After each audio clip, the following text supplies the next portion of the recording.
Olá, é um prazer enorme ter você hoje aqui nesse vídeo. E hoje damos continuidade à entrevista com o Dr. Paulo Thomas Corte. Ele é advogado, especialista em Direito Civil Processual ou Direito Processual Civil, mestre e doutor em Direito e autor do livro Direito, Casamento e Amor.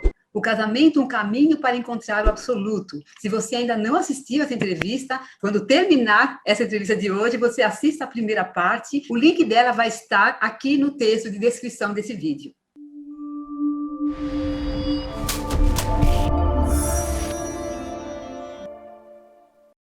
Agradeço novamente a sua gentileza de estar aqui com a gente hoje para dar continuidade a essa entrevista. A primeira parte foi muito interessante. Tenho certeza que meu público está esperando esse seu retorno. Então, antes de começar, deixa eu lhe dar a palavra. Bom dia, Elizabeth. É um prazer estar aqui com você. Eu acompanho o seu trabalho maravilhoso. Eu acho que é fundamental dar esperança de amor para as pessoas, que as pessoas precisam viver todos os tipos de amor que são possíveis ser vividos, né? Então, eu acho que o teu trabalho é muito importante de dar amparo para essas pessoas que estão um pouco sem esperança do amor. E o amor é o caminho. Ainda que não seja o amor romântico, outros tipos de amor, como a gente vai ver, mas o amor é o caminho para a felicidade. Muito obrigada, então. Bom, então, voltando aí ao seu livro, porque, pessoal, vamos lá, tá? Esse livro dele é fantástico. Eu sugiro que vocês comprem, leiam, porque a gente vai falar aqui uma partezinha, ele vai dar assim, um sabor, né, do livro, mas vocês precisam conhecer, porque, especialmente quem vive uma situação de conflito na vida amorosa,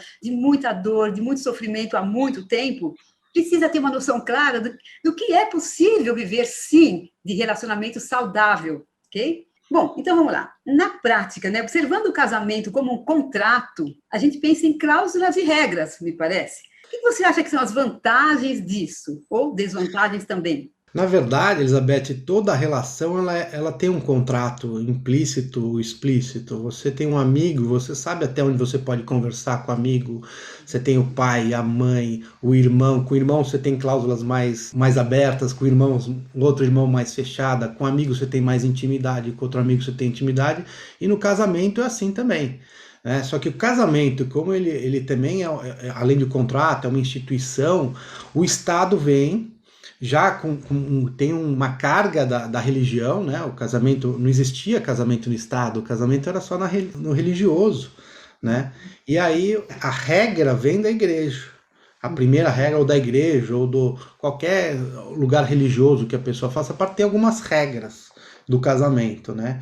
Isso foi instituído, enfim, de uma maneira cultural, né? Então, o que pode no casamento, o que não pode, a monogamia, a fidelidade, a moradia em comum do domicílio conjugal, são regras, e essas regras o Estado incorporou no Código. Ou seja, tem algumas regras que hoje fazem parte do casamento.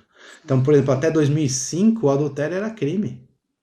2005, uma pessoa que cometesse adultério podia sofrer um processo criminal. Ou seja, o Estado interferindo na vida do casal. E se aquele adultério tivesse sido permitido, por exemplo? O Estado ia punir a pessoa? Então, existia isso, e esse regramento, ele é natural, ele existe em toda relação, por mais aberta, ainda que seja uma relação aberta, por exemplo, um casamento aberto, onde cada um pode ter seus parceiros, é uma cláusula. Claro. Ou seja, a cláusula de fidelidade não é um problema, ou seja, cada um tem o direito de seguir suas emoções. Isso é uma cláusula que é permitida dentro do universo cultural, da prática, né? Então, acho que o regramento, ele existe. Agora, qual vai ser o regramento? Acho que essa é a questão de todo mundo, né? Sim, claro. E também se essas regras são claras ou ocultas, né? Eu percebo que muitas vezes, pelo menos é o que eu escrevi no meu livro, né? Que algumas regras podem ser ocultas. Eu acho que a maioria, viu? A maioria. Eu acho que a maioria é oculta. E isso deve ter bastante problema, não é? A pessoa, com medo de esclarecer, né, com medo de esclarecer e ter um litígio sobre aquele assunto, ela prefere deixar passar. E daí tem uma outra cláusula que ajuda nisso, que é a cláusula da tolerância. Eu acho que todo relacionamento saudável tem uma cláusula de tolerância, claro. que ela é bilateral, ela não serve só para um, tem que servir para o outro também. Então, essa cláusula de tolerância é que dá o ajuste nas relações, nas cláusulas ocultas, vamos dizer assim, as cláusulas que não estão muito claras, quando um viola, quando um dá uma cotovelada no outro ali, naquele espaço que está meio indefinido de quem é, Aí vem a cláusula da tolerância e cada um vai aplicando na medida que vale a pena, né? Eu acho que a tolerância é fundamental. Eu vou te perguntar uma por uma. Eu vou perguntar dos 10 mandamentos que você traz no seu livro, tá? Não, eu Agora tenho você todo já o tempo do adiantou da mundo. tolerância, mas tudo bem, não tem problema. Agora, quais as vantagens e desvantagens de ter regra, de ter cláusulas? Assim que você pensa? Primeiro, eu acho que o mais importante é o equilíbrio, que daí vem uma das cláusulas, já adiantando a outra cláusula no meio da Ah, cláusula, é sim, a sim. igualdade. Acho que Aham. a igualdade, especialmente agora, é fundamental, né, Uhum. entre o homem e a mulher. Então, essa cláusula da igualdade, ela ajusta um monte de outras cláusulas. Onde Sim, todo, você estabelece que os dois são iguais, tem que ter um equilíbrio, tem que ter o afeto, né, que tem que ter lucro para os dois, o lucro afetivo, claro. né, vamos chamar Aham. assim. Tem Sim, que ter um lucro afetivo para os dois, não é só para um. sim. Não é um contrato de consumidor que você impõe na pessoa, olha, tá aqui, você tem que agir dessa maneira e se assina e pô. Não. O contrato de casamento, né? Ele é equilibrado. Você discute cláusulas, as cláusulas elas vão ser revistas. Tem hora que um tá mais forte no trabalho, trazendo mais dinheiro, então o outro pode ficar um pouco mais em casa, pode mudar, o papel pode mudar, pode de repente um é demitido, daí o outro vai, daí o outro fica um pouco mais em casa, ou os dois, não, vamos juntar mais dinheiro, porque depois a gente vai ter uma aposentadoria, vamos pagar colégio de filhos, vamos os dois trabalhar bastante para a gente ter uma reserva. O dinheiro é fundamental a cláusula do dinheiro esteja clara dentro de Sim, casa. Isso é motivo de muita briga, sim. de abuso de poder. O Uhum. dinheiro é um ponto de discórdia ou concórdia, mas quando não dá certo é uma confusão. Aí um está economizando, daí o outro vai lá e compra um carro novo. Ou o cara tá economizando, ela vai lá e faz alguma coisa, compra um vestido caro, e daí ele fica bravo, porque, pô, mas a gente tinha combinado que. Então, essas cláusulas, a cláusula do dinheiro é uma cláusula importante para deixar clara também. Mas então, vamos entrar, já que você está entrando nos seus É. mandamentos, né? Então, vamos entrar um pouquinho mais neles, né? Você, antes de falar dos mandamentos, você fala da consciência relativa e consciência absoluta. E que esses É. mandamentos seriam uma forma das pessoas se elevarem da consciência relativa à consciência absoluta. Explica, por favor, o que é isso? O que você chama de Esse, consciência relativa e absoluta? isso já foi num ponto mais profundo, né? É. Então, eu acho que para falar disso, seria bom a gente ter a ajuda do Fernando Pessoa, né? Naquele Ah, poema do Eros e Psique, e uhum, ele fala o seguinte, né? Então, na poesia, né? Quem ainda não viu, Eros e Psique do Fernando Pessoa, é um poema que ajuda a sintetizar uma coisa muito complexa, que é esse entendimento nosso sobre nós mesmos. Então, por exemplo, como eu fiz o caminho, né, e o meu livro é um depoimento, o homem ele vai para dentro de si através da mulher. A mulher é um espelho para ele chegar dentro dele. E nesse caminho, né, ele se depara, ele tem 4 arquétipos básicos, né, para ele se conhecer. Então, o primeiro aspecto, né? Então a gente está numa consciência relativa, você procura a Eva. Então você procura dentro, fora de você, a Eva. Então você acha que a Eva está fora de você e você vai atrás dela. E qual que é a Eva? O que é a Eva? A Eva é a primeira mulher.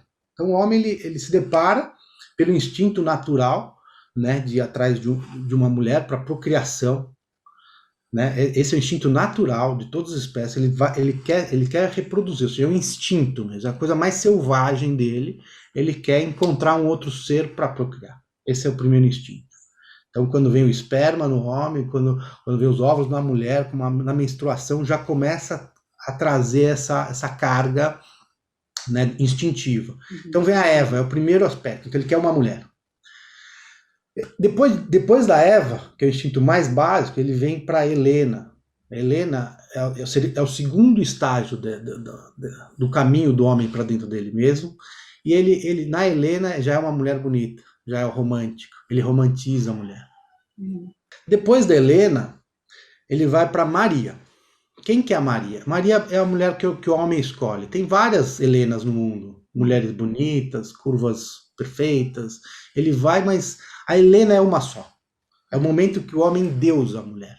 Ele fala, é com ela que eu vou casar, e aqueles que querem casar, ela vem de vestido branco, tem todo um arquétipo de falar, essa é minha única mulher, ela é com ela que eu vou a minha vida toda, enfim, vou ter meus filhos. E aí, essa é a Maria, é o terceiro estágio. Depois que ele encontra Maria, ele começa a ver que aquela perfeição, ela não é muito perfeita. E ele vai entrando no que seria a sombra dele. Nessa sombra, aquela deusa, né, que seria a Virgem Maria mesmo, né, estamos falando de Jung, ele em Deus e começa a ver que tem defeito. E aí ele cai numa desilusão. O homem ele cai na sombra dele. E esse é o momento crucial de um casamento. Quando ele desilude. Ele fala, aquela pessoa que eu casei não é essa. É uma outra. E aí é um tempo muito difícil. E aí eu estou falando do caminho do homem, que foi o meu caminho, que eu escrevi sobre isso, e tem o Jung para falar. Tem o caminho da mulher também, que a gente pode deixar para um outro programa. Mas neste momento da sombra, o homem só vê defeito na mulher. Eles, tá gorda, e tá chata, e não sei o quê, e não sei, ele só vê defeito, mas ele casou com ela. Ela era a princesa, era a rainha. Como é que de repente ele se depara com uma pessoa que tá te causando tão mal, ela só me tira a liberdade, e ela me faz isso, e só me cobra. Então é um momento de muita tristeza pro homem. Sim. Ele tá na sombra dele. E aí, normalmente, na maioria das vezes, ele volta para Helena. Ele volta, ao invés de ir para o quarto estágio, ele volta para Helena e acha uma outra Helena que vai começar tudo de novo. É aquela.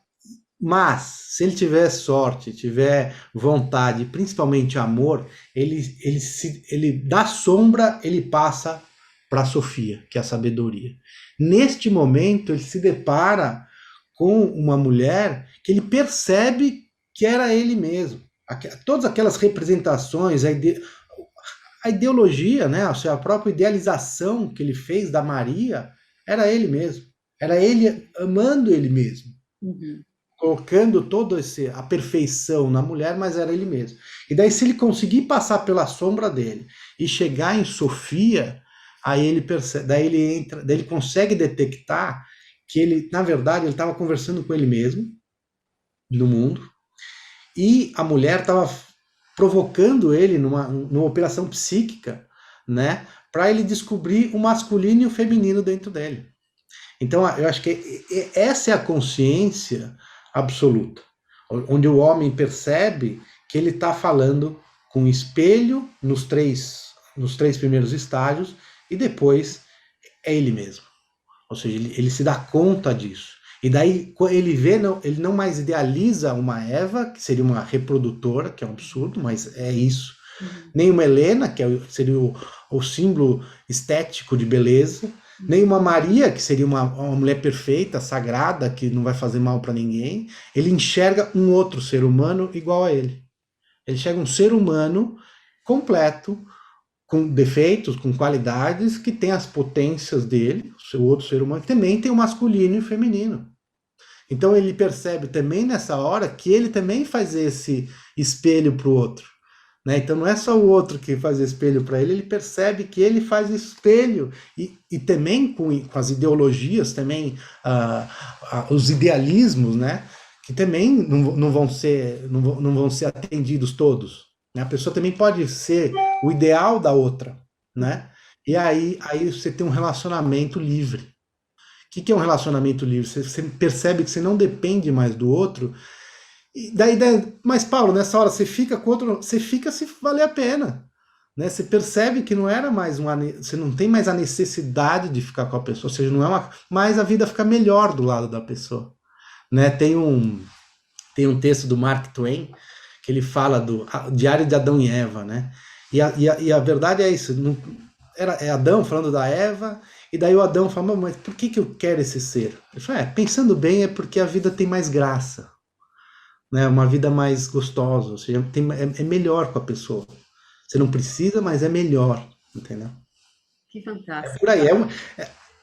A gente pode ler o do Fernando Pessoa, eu acho que vale a pena, porque a poesia, ela é Ela é sintética, né? Então, fique à vontade. Antes do Fernando Pessoa, eu vou ler a minha, que é a síntese do livro, né? Que fala o Por seguinte: favor. quem quiser se libertar precisa amar. Amar de tal maneira que sinta preso ao objeto amado. Preso de tal maneira que sinta que a morte o acometerá se o objeto desaparecer. Amar de tal maneira que não saiba onde está a sua vontade individual. Amar de tal maneira que esteja disposto a dar a sua vida pela felicidade do outro. Depois de amar desta maneira, estará pronto para descobrir que o ser amado era apenas uma ilusão, mas que o fascinou de tal maneira que lhe possibilitou a travessia do rio invisível que divide o mundo dual do uno. Então, a importância do amor nesse trajeto é fundamental, porque sem esse amor, você não passa da sombra para a Sofia. Sim. É o amor que fala, tá bom, eu prefiro ficar do lado dela, eu prefiro ficar do lado dessa pessoa, do que... Daí você se entrega. Quando você se entrega, você encontra a Sofia. Esse é o caminho do homem, que é lindo. É sofrido nessa parte mas é assim. Mas Não tem jeito. e leva a essa elevação da consciência, esse é o ponto, né? Leva a elevação, porque você se liberta, né? É uma libertação, né? Porque senão você vai falar assim, Maria me decepcionou, vou voltar para Helena. Não, essa sim. Olha, tá vendo? Essa não faz isso, não faz aquilo. Olha como ela é bonita, é mais jovem, é mais magra. O que vai acontecer com essa Helena? Ela vai se transformar em Maria também.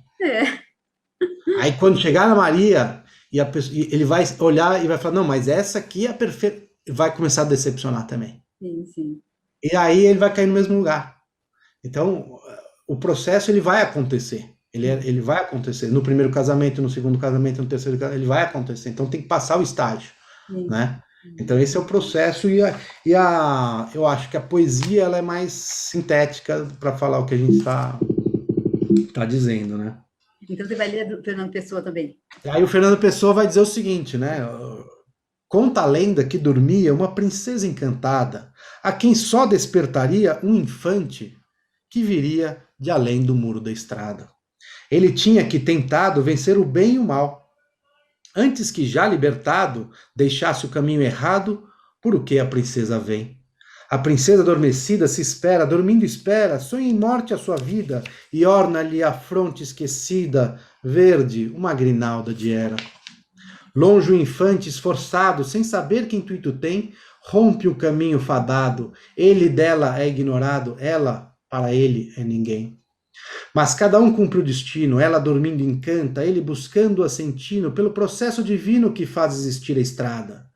E se bem que seja obscuro, tudo pela estrada fora, falso, ele vem seguro, e vencendo estrada e muro, chega onde em sono ela mora. E ainda tonto do que houvera, a cabeça em maresia, ergue a mão e encontra era, e vê que ele mesmo era a princesa que dormia. Que lindo, que lindo. É o processo que o Fernando Pessoa conta, lógico, com a poesia. O Jung conta desse trajeto também, do homem pelos arquétipos femininos. Então, não sou só eu que falo disso. Tem pessoas mais importantes que eu que falam muito bem sobre isso. Bom, então, vamos entrar nos mandamentos, propriamente ditos, né? O primeiro mandamento que você coloca é o da monogamia. Então, no começo do... É importante, me conta. Então, no começo do meu texto, meus estudos, eu achava que a monogamia era uma questão moral. E toda questão moral, ela é temporária. A moralidade, ela tem o tempo da moralidade. O que é? Tem um livro muito bom, que é uma peça de teatro chamada Alma Imoral, do Newton Bonder, muito bom. E, enfim, ele conta também da relatividade da moral. E aí você começa a ver no passado, né, que tem uma evolução nessa questão da monogamia.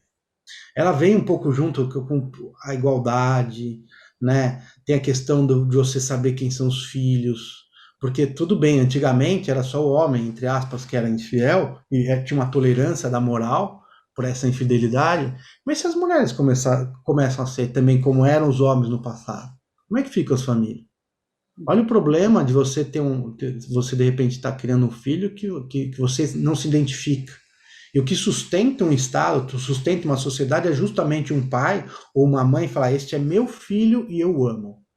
Não é se é bom na escola, se não é bom na escola, se é bonito, se é feio, se é forte, não é isso. É você identificar o seu filho: este é meu filho e eu amo. Então são esses dois sentimentos, de meu e eu amo. Né? Não tem mais qualificações necessárias para um pai ou uma mãe amar um filho. Isso, estamos falando de Aristóteles. E aí, e eu acredito muito nisso também. Então, a monogamia, ela vem, eu acredito, como uma evolução da civilização. Né? Então, ela vem e está na legislação, né, que a pessoa, não, pelo menos a civilização mais ocidental, né, que fala que um homem não pode casar com duas mulheres. Porque aqui, partindo do princípio, aquele princípio que a gente falou da igualdade, foi: se o homem pode casar com 2, 3 mulheres, a mulher também pode casar com 2, 3 homens. Sim. E tudo bem? Aí daí fala: não, mas isso é uma pessoa. Mas então vamos ter os países árabes, né, o pessoal islâmico, o pessoal que acredita nisso, mas se a gente partir do pressuposto da igualdade, e qual o problema? O que o Estado tem a ver com isso? Se a mulher quiser ter 2, 3 maridos, o Estado não tem nada a ver com isso. Mas, embora o Estado não entre mais na questão da fidelidade, ele entra na monogamia. Então, não é permitida a bigamia. Ela é proibida e até um crime você casar 2 vezes. Né? Aqui em muitos países ocidentais. Então, não pode. Assim, é um mandamento objetivo. Né? Senão, você vai cometer um crime se você casar 2 vezes. Aí fala: mas Paulo, e se a pessoa não casar?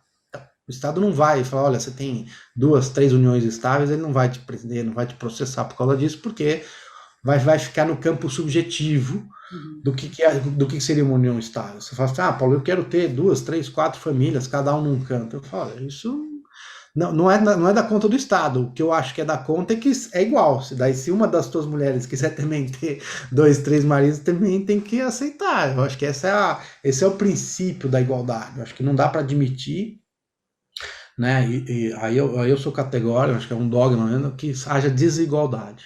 Acho que tem que ter igualdade. Acho que tem que ter uma possibilidade. Pode ajustar nas cláusulas, não, é só o homem que... Tudo bem, mas se a mulher quisesse ter, ela também teria o direito. Aí tudo bem.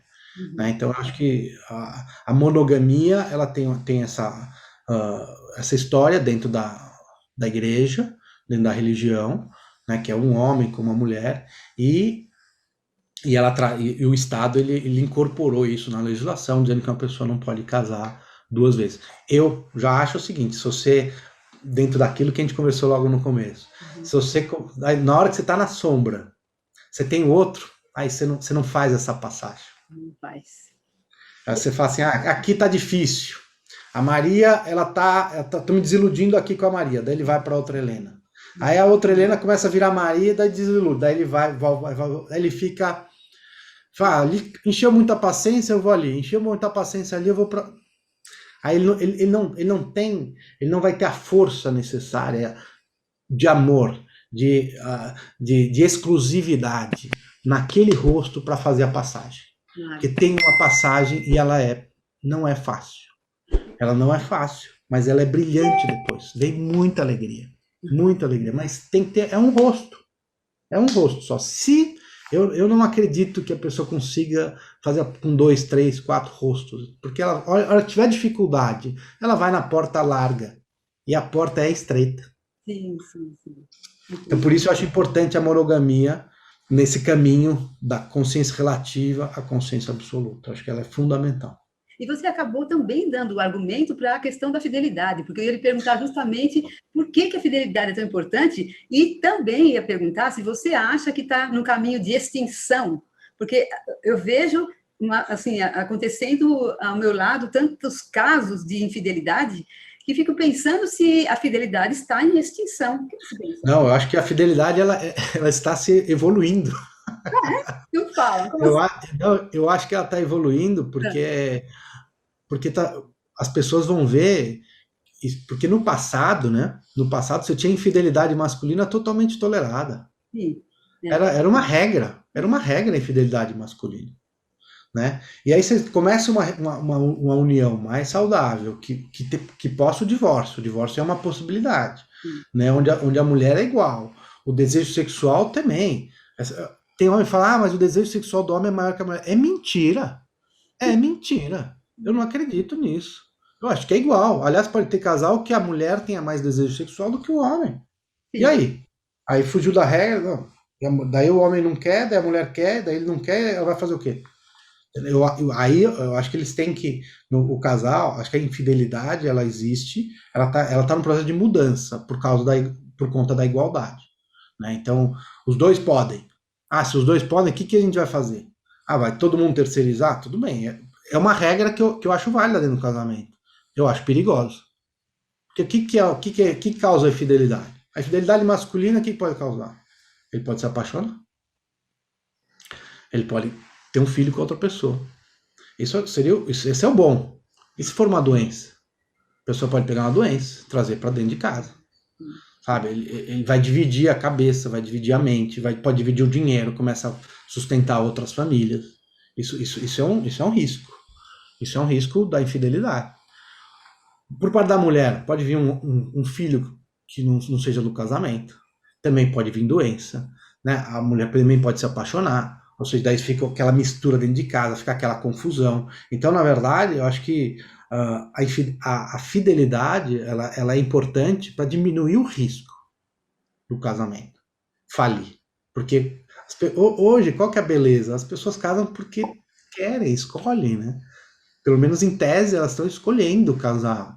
Tem vários parceiros que podiam ser, escolhe um, né? Por que vamos fazer aquele negócio funcionar? Acho que isso vai, que a gente falou na primeira entrevista. Hoje não é casar e ponto.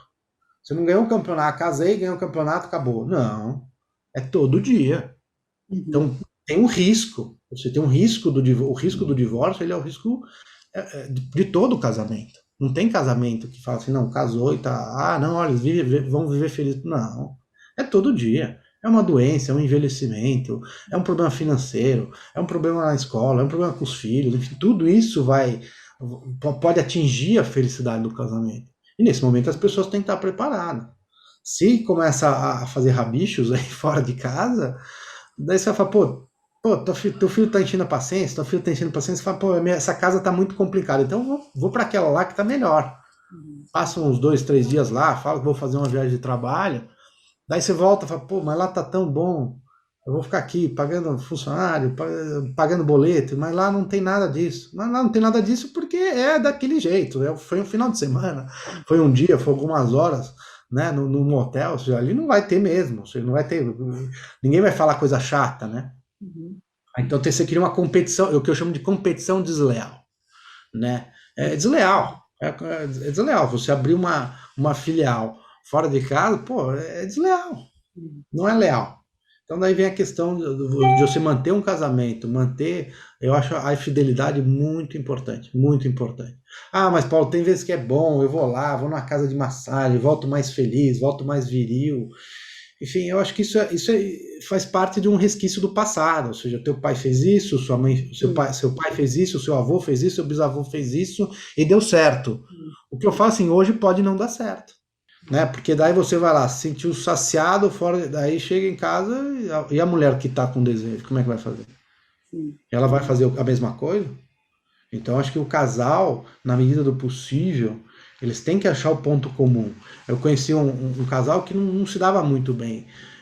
Né? E ele falou, Paulo, a gente decidiu, sei lá, era uma vez por mês, eles iam pro hotel, só os dois. Hotel, passar o final de semana junto, não é um hotel. Aí no primeiro mês não foi legal, no segundo foi melhorando, foi melhorando. Eles resgataram o Eros ali dentro do casal, que eles passavam um final de semana, né, longe de São Paulo, longe dos filhos, eles resgataram o Eros ali. Foi uma tentativa. Porque então o Eros ele também diminui um determinado momento dentro de casa, e daí nessa hora que o homem procura, ou a mulher procura, e aí você está colocando em risco. Na verdade tem que saber que está em risco. Você colocou teu casamento, tua família numa zona de risco. E isso pode dar problema. Pode dar problema. Eu acho que eu realmente defendo a fidelidade, porque o que a gente vê de sofrimento, porque as pessoas foram infiéis, né? A gente vê isso dentro escritório de advocacia, né? E dentro da infidelidade tem uma coisa muito importante hoje, que é a questão da discrição. É difícil ser discreto. Rede social, o pessoal vai lá, daí tira foto, né? Enfim. Exatamente, você falou algo tão importante, só tira foto, coloca nas redes, quer dizer, é um absurdo, né? Aí a pessoa, aí imagina que, por exemplo, naquele casamento, naquele momento do casamento, aquela cláusula de fidelidade não é importante.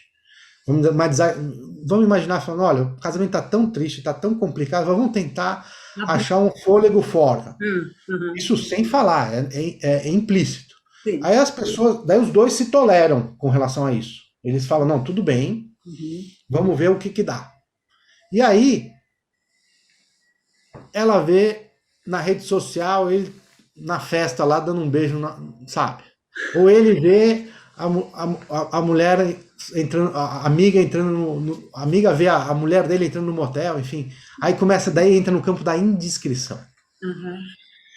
Que se aquele casal tolerava a infidelidade, a indiscrição pode não ser tolerada. Porque daí o outro vai comentar, olha, tá vendo? É chifrudo. Olha, o corno, não sei. Daí começa a entrar num outro campo que foge do poder do casal. Né? Então a infidelidade que era permitida naquele momento, por uma tentativa, inclusive, até de salvar o casamento, eu acho que é um remédio que tende mais a matar o paciente do que a curar. Eu acho, né? A infidelidade eu acho essa, que é por aí. Mas tem casos que curam. Né? Mas eu não vou descartar, não vou ser dogmático. Eu não sou dogmático com relação à infidelidade. Eu sou dogmático com relação ao amor, à tolerância. Aí eu sou dogmático. Tem que ter amor e tem que ter tolerância. A infidelidade não é um dogma. Né? Por isso que dentro dessas cláusulas que a gente vai falar, tem a tolerância. Então vai ter esse momento e não pode, se você vai curar o paciente, você não pode matar o paciente, né? Então eu acho que a fidelidade é realmente importante. E no caminho que a gente traça da consciência relativa absoluta é a justificativa que eu falei, que é a mesma da monogamia. Um rosto. Vai naquele rosto, e se aquele rosto estiver te dando sofrimento, você vai achar a forma. Se começou a não dar bem, você vai comprar flores, né? A mulher pode comprar uma lingerie diferente, entrar numa academia. Enfim, as pessoas vão tentando, se não abrir a concorrência desleal. Se abrir a concorrência desleal, daí você fala, não, isso aqui já foi. Não vai ter mais relação sexual dentro de casa. Daí você vai fazer, os dois vão fazer. Ah, não, eu vou fazer, ela não vai fazer. Não se engane. Homem, não se engane. Se você fala assim, não, minha mulher não tem desejo, talvez o não desejo dela seja por você, né? Ou seja, então vamos manter isso. Porque se você tirar toda a sua masculinidade, tua virilidade de casa e depositar em outra casa, né? Pode degringolar. Ela pode também pegar a feminilidade dela e depositar em outra casa. E aí a família pode ir pro buraco. Né? Então eu realmente não recomendo, eu acho que a fidelidade não está terminando, ela está passando um momento de mudança. E qual que é a mudança? Decorrente da igualdade. Né? A mulher se igualou no dinheiro por conta do trabalho, porque era uma mentira que a mulher não podia trabalhar, não podia estudar, que não tinha capacidade, isso era uma mentira contada para a humanidade, que agora está sendo desvendada, essa mentira. Né? E também tem a relação do sexo, se a mulher não tem tanto desejo quanto o homem, também é uma mentira. Então a mulher também ganha esse terreno e tem uma igualdade. Aí nessa fala, pô, se eu posso, ela também pode. Aí o homem talvez queira se conter um pouco, né? Falando, então é melhor a gente ficar em casa, nós dois, a gente vai dar um jeito nisso ser positivo e saudável e prazeroso. Que bom, interessante. Bom, e o terceiro mandamento seu é sobre vida em comum no domicílio conjugal, né? Significa que você acha que as pessoas precisam viver sob o mesmo teto? Isso é melhor para o casamento? Essa é a tua opinião? Então, tanto a monogamia, quanto a fidelidade, quanto a moradia em comum no domicílio conjugal, estão na lei, estão no Código Civil, né? Então são mandamentos do Estado, né? O Estado diz que um casamento tem essas obrigações. O que acontece é que normalmente as pessoas que casam em primeiras núpcias, elas vão ver na mesma casa. Sim. Né? É normal isso acontecer. Ninguém pensa, não, vou casar, mas cada um vai morar na sua casa. Então, isso, e é o mesmo argumento da fidelidade, é o mesmo argumento da monogamia. Você fala, se tiver duas casas, começou a no momento da sombra, você fala, vou embora, vou lá para minha casa, passo uma semana lá e volto. Então, o que eu acho é que a moradia em comum, ela também faz parte para você se entrar na porta estreita. Pô, tá difícil, você vai chegar em casa, tá naquela época complicada, que você não tá com nem vontade de chegar em casa, mas você tem que ir para casa. Tanto que no divórcio, o momento muito sério do divórcio, o momento é a hora da saída de da casa. A casa é um templo, a casa é o lar, a casa é onde as pessoas vão viver as festas, vão viver as tristezas, vão viver aquela vida mais íntima, mais privada, ela vive dentro da casa. Se você abrir, fala, não, agora tem duas. Então você fala, não, a hora que tiver ruim aqui eu vou para lá. Aí você cria, o homem cria um flat, ou a mulher também tem um flat dela, e diz, não, quando a coisa ficar, quando tiver muita criança, não sei o que, confusão, eu saio. Então acho que esse é o momento, daí também é mais difícil de harmonizar, ao meu ver, estamos falando de primeiras núpcias, tá? Ou seja, essa é a hora que tem a paixão.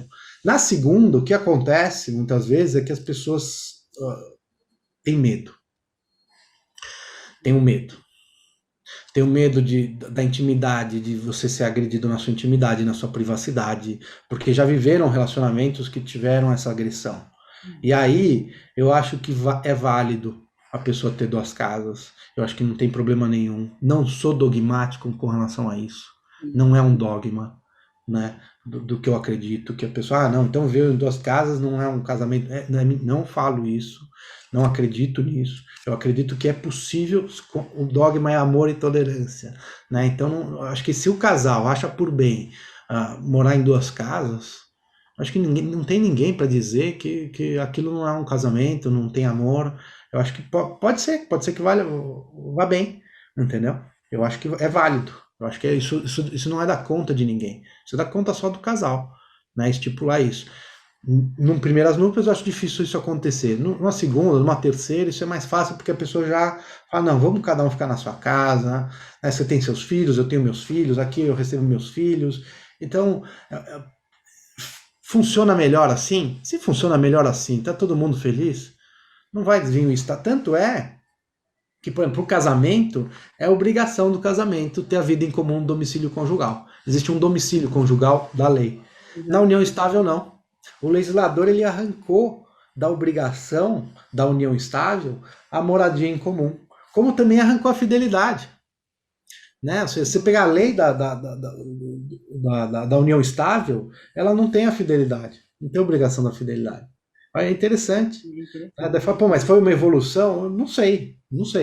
Isso é o que é, mas não sei se foi uma evolução.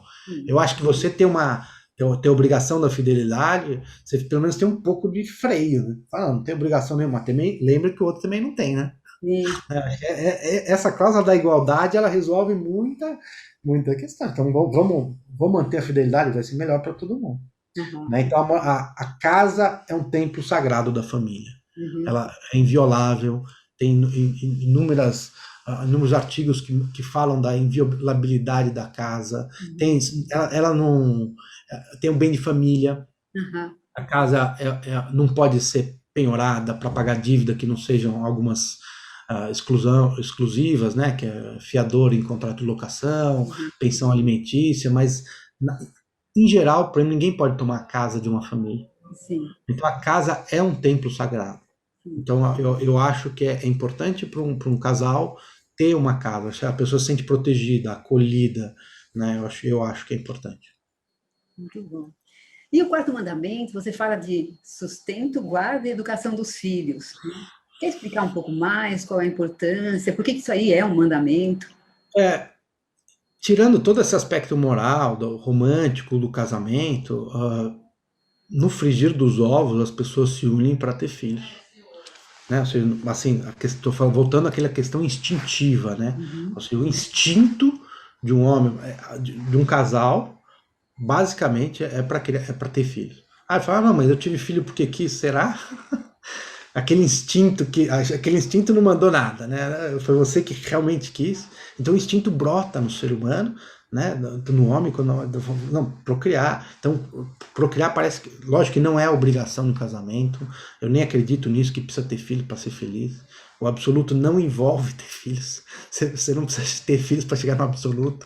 Aliás, muitos que chegaram lá não têm filhos, ou largaram os que tinham, né? Então não tem a ver com isso, né? Aí, com relação a isso, tem aquela cena do Abraão, né? Que ele, quando ele vai matar o filho, né? Então, esse, por exemplo, no absoluto, é esse momento que é o último momento da consciência relativa do Abraão, quando em tese Deus fala, não, vai sacrificar seu filho, daí quando ele vai sacrificar, aí fala, não, não precisa mais. Então ele ganha uma consciência absoluta, porque ele fala, não, Deus é maior do que a própria relação pai e filho. Né? Então é esse momento que ele ganha, ele precisava daquele sofrimento para ter a consciência absoluta, né? Que é tudo a mesma coisa, no frigir dos ovos. Né? Então, dentro desse aspecto, né, do absoluto, eu acho importante ter a moradia, ter o sustento, né, dos filhos. Né? Dentro da moradia vai ter o sustento dos filhos. E aí entra o outro problema de briga do casal, né? Guarda, educação, sustento dos filhos. Onde vai educar? Quanto dinheiro vai gastar? Então, os dois são responsáveis. Essa é uma obrigação, né? Que, embora instintiva, ela vai para sempre. Independentemente do divórcio. Isso eu acho que é o mais importante de todo o trabalho que a gente faz, é mostrar que o casamento, a hora que tem filhos, vai ser para sempre. Ainda que os pais divorciem. Este mandamento, a guarda e sustento, dos filhos, ele é para sempre. E aí os dois juntos vão ter uma empresa que não pode falir. Os dois vão ter que se entender, vai ter que fazer ata, vai ter que fazer reunião, falar, olha, como é que a gente vai fazer isso? Não tem jeito. Então, por isso, daí vem a importância do casamento. Você vai casar, vai ter filhos, este parceiro, esta parceira, vai ser, a partir do momento que você tiver filhos, vai ser seu parceiro para sempre. Nesta vida. Se acredita que tem uma vida só, então é bom achar um bom parceiro. E se não der certo ali o divórcio, então protege o filho. Então guarda a educação e sustento dos filhos. Aí você tem que proteger. Pelo menos até que eles se tornem autônomos, né? Eu acho que também o papel de pai e mãe tem fim. Eu não acho que isso sim. Para sempre, né? Então, eu acho que assim é um empreendimento muito sério, como você está colocando, mas eu vejo que também talvez não seja para sempre no sentido da obrigação para sempre, né? O que você acha? Não, fundamental. Não, essa sua fala sem grifar. Tem um tempo, pessoal. Isso é até bom, porque fala, tá bom, é difícil, mas tem um tempo. Exato, porque senão fica um peso absurdo. Não é um peso. Não, primeiro que eu acho que não é um peso, é uma alegria. Você ter filho é uma alegria. Né? E segundo, se é uma alegria, você tem um companheiro, fala, essa sociedade mesmo, pela lei e pelo que se faz em jurisprudência, até os 24 anos. Então tem entre 21, 24, até se formar, ou até casar. Enfim, tem um tempo. Então, se a sociedade está muito difícil com aquele parceiro, saiba que ela tem um fim, pelo menos quando o filho ficar adulto. Isso se a sociedade for bem, se eu conseguir fazer com que o filho fique autônomo, né? Eu acho que essa é mais importante, assim, mais importante ainda para as pessoas ficarem bem e falar, não, vamos fazer essa tarefa bem, porque a gente precisa ter autonomia. Você quer se livrar do seu ex-marido, você quer se livrar da sua ex-mulher, né? Do filho, cuida bem do filho, para ele ficar autônomo. Eu acho que essa questão do tempo é fundamental. E aí depois você fala no quinto mandamento da assistência mútua. Aliás, eu adorei esse mandamento. Claro, todos são muito bons, tá? Mas eu acho que é muito importante lembrar disso, porque não me parece que isso seja tão universal, esse conhecimento seja tão, né? Esse é outro mandamento que também está na lei, também está no Código Civil. Está na lei do Código Civil. Está na União Estável também, assistência mútua. Sim. Assistência mútua é além do amor, né?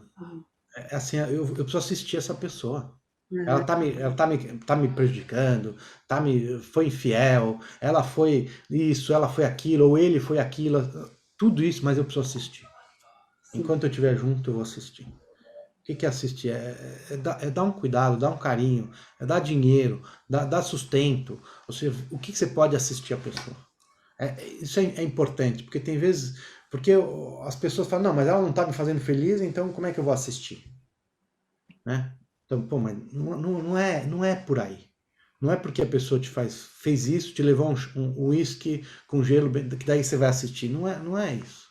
O casamento não é uma relação de funcionário, né, de consumidor, não é isso. É uma relação de assistência. Você olhar o outro e fazer. Ele tá precisando da minha assistência. Pô, de repente é um carinho, é ficar do lado. A pessoa acabou de receber o telefonema, o pai morreu, a mãe morreu, o irmão morreu, ou o Uhum, irmão tá doente. Ela uhum, precisa de assistência. O que que ela precisa ali? uhum, Vou ficar do lado da pessoa. uhum. Ah, Sim, mas ela não tá me servindo porque tá triste, tá deprimida. Então é justamente agora é a tua hora de ir lá e atender. Porque se fosse o contrário, porque tem muitas vezes que as pessoas, até por conta desse passado, né? Não, a pessoa não tá fazendo nada por mim, o que eu vou fazer por ela? Eu falei, é justamente, ela não tá fazendo nada por você porque ela não tem energia para isso. E você precisa dar energia para ela. É o momento dela, ou seja, é o momento dele que precisa de mais atenção. Então esse é o momento da assistência, é, né? De você chegar lá e falar assim, vou assistir. Isso é muito sério. isso. É muito mais relacionado à amizade, à lealdade. Fala Uhum, assim, todo lado, é ombro a ombro. É uhum. ombro a ombro. Não é porque não está mais fazendo aquilo, não, mas ela não transa comigo há um ano. O que eu vou assistir? Pô, o que é isso? Transformou em relação bilateral? Assim, tem que fazer isso para eu fazer aquilo? Não é Pois é, nada mas isso, disso. isso eu acho que você está falando é tão importante no sentido de mostrar também o quanto muitas relações caminham para serem utilitárias, né? É, Por conveniência, por utilitarismo. Então, por isso que fica essa coisa, essa troca meio matemática. Não está fazendo para mim, então não vou fazer por ele. Fica uma troca, né, pobre, muito empobrecida, né? né, no casamento, né? Mercantil, né? Eu Mercantil. comprei a geladeira, eu paguei, eu quero receber. Não é isso. É. E aí eu sei o que acontece, eu acho, Elizabeth, desumana. Fica desumano. Sim, Aí sim, não é humano, não estou falando da relação de dois humanos. sim, Aí sim. estamos falando da relação de máquina. Né? Você bota a gasolina, a máquina funciona. Não é isso. É. Tem humano, e o humano fica triste, o humano tem depressão, Uhum. o humano de repente não está querendo. Tem uma humanidade ali. É. Fica velho, fica doente, Não, não né? fica, não pode ficar velho. Não pode, é proibido. É proibido, não. Eu casei né, com um homem lindo, maravilhoso, barriga de tanquinho, vai ser para sempre? Não vai. Vai. Ah, mulher linda, maravilhosa, não tinha ruga nenhuma, pele perfeita. Não vai. É mentira.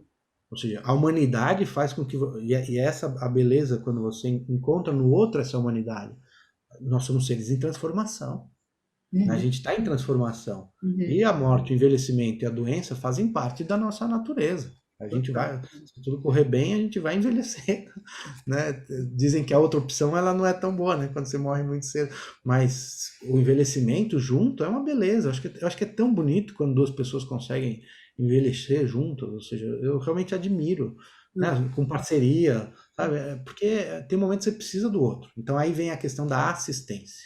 É ombro a ombro. Vamos junto nessa caminhada, nessa vida? Vamos ombro a ombro. Eu vou te assistir. Se você tropeçar, eu vou te ajudar. Se eu tropeçar, você me ajuda. Então, vai assim. Não é um que sempre tem que levar o outro. Né?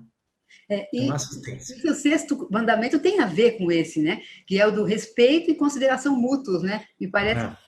bastante relacionado, porque me parece que precisa ter essa consideração mútua e esse respeito para enxergar que essa assistência mútua é muito importante. Você quer falar um pouco mais desse outro também, desse outro mandamento? Eles se misturam, mas eu separei o respeito porque assistência tem uma conotação Uma vamos dizer questão assim, prática, né? de cuidado, né? Uma De questão bem cuidado. prática, né? É cuidado. Precisa de cuidado, independentemente de se está bem, se não, é cuidado. Sim, Essa é assistência. tá. O respeito E a consideração. é um pouco, ele é mais amplo, assim. O respeito é assim, pô, a pessoa, estamos aqui, fizemos um projeto da casa, que a gente queria construir uma casa, mas daí a pessoa recebe uma promoção de trabalho para mudar de cidade. Então ela falou, pô, vai aceitar, não vai aceitar? Pô, mas era o sonho da pessoa mudar, e aí, vamos ou não vamos? Quanto aquilo influencia no respeito da individualidade daquele ser. Né? Ou seja, ele tem o ser de família, ele não é, ele tem individualidade, ele tem vontades individuais. Ele tem realizações pessoais que não só da família. Então, o respeito tem a ver com isso.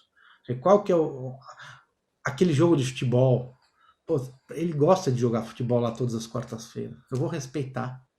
Uhum. Ela gosta de sair com as amigas, ir no cinema nas quintas-feiras. Por que que eu não vou respeitar? Tudo bem, eu vou jantar sozinho, não é o que eu gosto.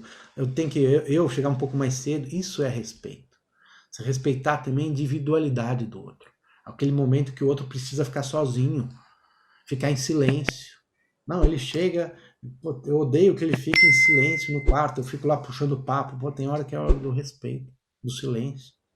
Ah, eu não gosto que ele fique falando tanto com a mãe dele no telefone, com a mãe dela no telefone, com os parentes, tem ciúme. Isso é respeito. Respeitar que o outro tem também as vontades que não fazem parte da família. Dali, daquele núcleo familiar pequeno, né, que eu chamo de família pequena. Então isso é respeito. Porque com as pessoas precisam ficar dentro de casa não sufocadas. Elas precisam se sentir livres. Né? E nessa liberdade está o jogo de futebol, está a mudança do emprego para um outro lugar, uma promoção. Ele pode não aceitar, mas se ele quiser, ele tem que ter o direito de poder ir. Não fala, não vai, porque não, acho que não é por aí. Acho que o respeito faz isso. Né? Você respeitar o outro na sua individualidade. Isso é muito importante. Acontece assim, eu que trabalho com um público que muitas dessas pessoas vivem em relacionamentos abusivos, o que você está chamando de respeito, para nós, é quase um filé mignon, sabe? É verdade, porque eu entendo a respeito, assim, como, assim, até a possibilidade de olhar para o outro como um ser humano mesmo, e não como algo que você pode pisar, como algo que você pode manipular, porque a manipulação, esse comportamento autoritário sobre o outro, isso, assim, xingar, fazer proibições, tem tantos movimentos dentro de um casamento abusivo, do relacionamento abusivo, por isso que eu estou dizendo que o que você está falando é quase um filé mignon, É, porque não, eu entendi. tem uma Eu questão entendi, muito mais vamos falar disso. então, né, de olhar O para o respeito à individualidade é demais. Esse é o filé mignon. Vamos falar da carne de segunda. isso, vamos falar da carne de segunda, boa ideia. Eu acho que tem que imaginar que esse contrato que tem do relacionamento, ele tem momentos de choque. Né? Sim. Primeira cláusula é igualdade. Se você tiver no relacionamento, que você não se sente, se você não se sinta igual ao outro, busque restabelecer essa cláusula. Se um dia ela existiu. Uhum.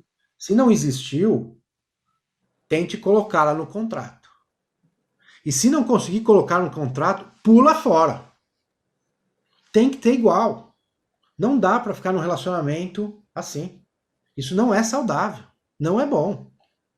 Tem que ser igual. Assim, a pessoa não vai chegar à felicidade no relacionamento assim, não tem Não como. vai, não Não vai vai. Ela levar vai se submeter a um xingamento de outro, a gritaria. Ah, buscar meu café. Que isso? A pessoa tem que saber que tem um ser humano dentro ali de casa. Não é um robô. Vai gritar? Uhum, Acho que tem alguns sinais de violência. uhum, Acho que o grito é um sinal de violência. sim. Se a pessoa gritar. Um olhar de repreensão, como se fosse um cachorro. Uhum. Sabe? Você tem que saber detectar esse olhar. Fala, pô, a pessoa está te olhando como um cachorro maltratado, né? Porque eu amo o meu cachorro, né? Mas tem cachorro maltratado. Né? Isso aqui é isso. Né? Uma relação de escravidão. A pessoa ela tem que notar que ela não está sendo enxergada como um ser humano. Acho que esse é um primeiro momento. Assim. Porque as relações familiares de casal, elas tendem a ter uma reprodução, né? Elas reproduzem o que aconteceu com o pai, com a mãe, com o avô, com a avó. Então, e a gente está no momento de mudança, e por isso tem tanto sofrimento também. Eu acho que a gente também tem que se tolerar nessa fase, no sentido de que nós estamos mudando o casamento, nós estamos mudando as relações, e são relações com esta cláusula que é intolerável, que é a igualdade. Você não pode tolerar uma relação que seja desigual. Tem que ser igual. Não vai ser igual em todos os aspectos. Tem hora que um manda mais no dinheiro, o outro manda mais nos filhos, o outro manda mais na questão de medicamento, porque entende mais a habilidade. Acho que é saudável que um casamento não seja igual em todos os aspectos, mas a pessoa precisa se sentir igual. Ela precisa se sentir igual ao outro. Se ele vai no futebol de quarta-feira, por que eu não posso ir no cinema com as minhas amigas de quinta-feira? Ela pode não querer usar esse direito, mas ela tem o direito. Ela tem. Ah, se ele vai lá passar uma semana com os amigos pescar, por que que eu não posso passar uma semana com minhas amigas numa praia no Caribe? Pode. Mas tem que poder. Pode não usar, mas ela tem que saber que pode. Ah, mas o dinheiro que ele vai para pescar, você vai usar o dinheiro para ir com as amigas numa praia. Qual o problema? Acho que isso, essa possibilidade, né, essa liberdade dentro de casa tem que existir. Então, E, acho que as pessoas. Pode perguntar. não, é que As você pessoas que. entrou nesse sétimo mandamento, que é o da igualdade. Então, mas como estabelecer essa igualdade? Porque eu vejo que é bastante difícil que as pessoas consigam. Quem é que estabelece essa igualdade? Ah, é o casal. É o Mas casal é, que estabelece. como assim o casal? Porque assim, um não quer, vamos dizer, o que a gente nota muito, um dos dois não quer igualdade, ele quer mandar, ele ou ela, tanto faz, ok? E aí, como é que dá para caminhar para essa igualdade quando um se mostra rígido, se mostra autoritário? Então, aí esse é um caminho, eu chamo de muros móveis. Muros Tem um móveis. muro móvel. Muro móvel. Dentro de uma relação você tem os muros, né? E Sim. você movimenta ele dentro do que você sente que é você. Aquela parte mais íntima sua, que é a sua potência de vida, que você se sente você mesmo, e você admite em toda a relação que esse muro entre você e o outro ele vai sendo elástico. Mas tem um lugar dentro de você que você não pode admitir. Tem um lugar que você fala assim, aqui não pode passar por cima de mim. Onde que é esse lugar? É no grito? É no tapa? É na cintada? Ou seja, que lugar que a pessoa vai te invadir, que você vai dar o grito e falar, não, não vai mais fazer. Na morte, porque tem muito feminicídio, ou seja, ainda, né? Ou pode ser, o marido pode, a mulher pode matar o marido também, mas normalmente não é assim. Né? Uhum. Então, mas quando que você vai dar o grito de falar, não, não vai passar por cima de mim? Pô, essa comida tá ruim, você fez uma comida, né? Que droga, olha aí, o carro que você me comprou é uma droga. Qual que é o momento que você vai permitir que o outro te agrida? E vai falar assim, não, basta. Qual que é esse momento do basta? Então, acho que essa é a questão de valer a pena dentro de uma relação. Vale a pena até aqui. Acho que todo mundo, nas relações, por mais respeitosas que sejam, num determinado momento invade o espaço do outro. Isso é da relação. Uhum. Ou Uhum. seja, é aquele dia que você não prestou muita atenção, enfim, seu marido deixou a privada levantada, sabe que a mulher gosta, já pediu 1000 vezes para baixar. Vai ter um momento, né? Agora, todo dia, a mesma coisa, a pessoa não te enxergar, fala, pô, não gosto que você faz isso, não gosto que você faz isso, não gosto que você faz isso. Pô, vai viver até quando? Conheci um relacionamento de uma pessoa que ela tinha um marido alcoólatra. E eu até. E aí, como é que eu falo, Paulo? Consegui. Tolerei 10 anos. Chegou um dia que eu não consegui mais. Então, ela tolerou. Foi tolerando. Aí chega uma hora e fala, não dá mais. Uhum. Porque ele tá abusando. Tem uma fala que é boa, que fala, tem o amor e tem a parceria, né? São as duas coisas, né? O amor e a parceria vão juntos. Então, tem hora que um não pode pesar no outro. Você ama muito o outro, mas se ele pesar na parceria, tipo, você vai ficar aguentando aquilo por quanto tempo? Essa pessoa aguentou por 10 anos o marido alcoólatra. Aí fala, pô, mas ela abandonou? Pô, mas ela aguentou 10 anos. Onde está o limite? O limite é da pessoa. Acho que a igualdade, ela vem, a pessoa se sentir que está sendo enxergada como ser humano, acho que a pessoa sentir que tem liberdade de fazer as coisas, né? Eu conheci um outro casal, por exemplo, o cara ganhava fortunas por mês. Dava para a mulher 1000 reais por mês. Ele ganhava 100, 200, vamos dizer assim. 1000 reais. E ela tinha que prestar conta. Ó, vinha recibo. E ela vem no escritório e fala, olha os recibos que eu tinha que dar para ele. Isso é um abuso. Entendeu? As pessoas, porque a liberdade não tá igual. Aí ele tinha o carrão, ele tinha a motona, ele fazia tudo, mas chegava no dela, pô, mas você gastou 300 reais no cabeleireiro? Isso é abusivo. Porque aquele item da casa, que é o dinheiro, não está sendo distribuído de forma igual. Então vamos pegar aquele dinheiro e falar, não, aqui vai ser o projeto da família, eu vou ter tanto de dinheiro e você vai ter tanto de. Estamos falando de igualdade. Então, assim, o dinheiro particular, eu gosto de falar assim, tem um dinheiro da família, que é né, da estrutura, e tem um dinheiro particular de cada um que ninguém tem que dar satisfação para ninguém. E não importa se cada um é que ganha, o outro. Não, tem um dinheiro particular. E esse dinheiro particular é um dinheiro que a pessoa pode usar para quê? Porque bem entender. Não tem que ficar dando satisfação, Uhum. né? Isso estamos falando de igualdade financeira, Sim. né? Daí tem igualdade ah, sexual, né? Enfim, como é que vai lidar com isso? Ah, ele pode, mas eu não vou. Eu vou conter minhas emoções, como minha mãe fez, minha avó fez, minha bisavó fez. Funciona? Se funcionar, tudo bem. Mas Uhum. se não funcionar, tem que ter igualdade. Entendeu? Tem muita gente que funciona assim, fala, não, eu vou fazer porque é melhor assim. Tudo bem. Não é da conta de ninguém, a não ser do próprio casal. Sim. Mas se não funcionar, começar a doer, começar a ficar triste, sabe? Aí temos que achar qual que é a igualdade. Então, acho que a pergunta sobre a igualdade é essa. Assim, a hora que começa a pesar demais, você fala assim, você vai carregar muito tempo, uma hora vai romper. Aí, para ficar junto, você vai pesar demais. O relacionamento vai ficar triste e Uhum. ele vai romper. Então, é melhor resolver antes.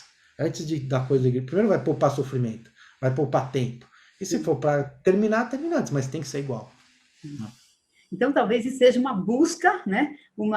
Porque a questão da igualdade, ela abrange tantas áreas, né? Então, talvez seja uma busca e uma questão evolutiva mesmo, de se compreender o que é essa igualdade, porque não é algo muito fácil da gente traduzir, né, em palavras, porque muitas vezes a gente nota jogos muito sutis no casal, jogos em que existem diferenças sutis, mas que doem num ou no outro. Então, me parece que isso aí é uma busca, e pelo que você falou e pelo que eu percebo, me parece que quem faz a igualdade acontecer é justamente quem está numa desvantagem do ponto de vista da desigualdade. Quer dizer, é exigir. A pessoa precisa ter esse, vamos dizer, as pessoas podem ter esse movimento de exigir a igualdade. Sim. E me parece que ela será dada de presente tão facilmente por algumas pessoas, mas quem está na desvantagem pode trabalhar-se para ter aquilo que você falou de qual vai ser o limite, como a pessoa vai se colocar, como é que ela vai, até onde ela vai empurrar o muro, né? Sabe, a gente consegue detectar muito isso quando vem os filhos, adolescentes, né? Então, daí, por exemplo, o menino pode dormir fora de casa no final de semana Uhum. e a menina não. Temos um É, problema, pessoal. Se é. tiver assim na sua casa hoje em dia, estamos com um problema. Ou os dois podem, ou os dois não podem. Não Uhum. dá para falar que o menino pode voltar às 5 horas da manhã para casa e a menina da mesma idade não pode. Não dá. Assim como a menina vai lavar louça, o menino não. É, Né? por que não? Eu acho que se essa for a combinação da casa, não tem problema. Ela lava louça, ele carrega o carro, por exemplo. Essa é a distribuição, não tem problema. Aí ok, né? Mas se quiser mudar, também pode. Uhum. O homem vai lavar louça e a mulher vai carregar o carro. Qual o problema? Né? Exato. Eu acho que essa questão da igualdade ela é muito particular e Sim, ela de fato ela não é igualdade em todos os aspectos da família, sim. né? Tem uma hora eu acho que a harmonia da família ela vem quando você escolhe que é naquele assunto que a pessoa tem mais habilidade, Uhum. ela que vai mandar. Uhum. Naquele assunto que ele tem mais habilidade, ele que vai mandar. Se um Uhum. tem mais habilidade com dinheiro, ele decide o que é o dinheiro da família, qual que é o dinheiro particular. Mas tem que ter dinheiro particular. E o dinheiro particular tem que ser igual. Por Sim. exemplo, Uhum. né? Falando de dinheiro. Né? Tá. Naquela habilidade dos medicamentos, quem que vai levar no pediatra, quem que vai dar o remédio, né? Porque tem gente que não tem habilidade de falar assim, olha, são 5 ml. Tem um que tem mais habilidade. Vai falar, então é esse que vai determinar. E não tem problema. Essa é a beleza da família. Mas a pessoa tem que se sentir que não está sendo diminuída dentro de casa. Né? Eu acho que tem muito casal que um tem que diminuir o outro para se fortalecer. É, Não precisa esse é o disso. ponto. Se É. você estiver do lado de uma pessoa que precisa te diminuir para aumentar a autoestima dele, estamos Tá mal, num relacionamento, tá mal, se né? não já, no mínimo, no sinal amarelo. Sim, Amarelo. é. Se, se a coisa ficar, né, você chega em casa, tem que pisar no outro, e daí você admite, porque os relacionamentos abusivos é uma via de mão dupla, né? Sim, claro. Tem quem tem abuso, tem aquele que abusa e tem o abusado que ele permite. Num determinado momento, ele tomou o primeiro grito, É, correu. é. Né? Atendeu. Tomou o Uhum. segundo grito, correu mais rápido porque ela está com medo do grito aumentar. Aí Uhum. tomou o primeiro tapa, daí ficou com medo.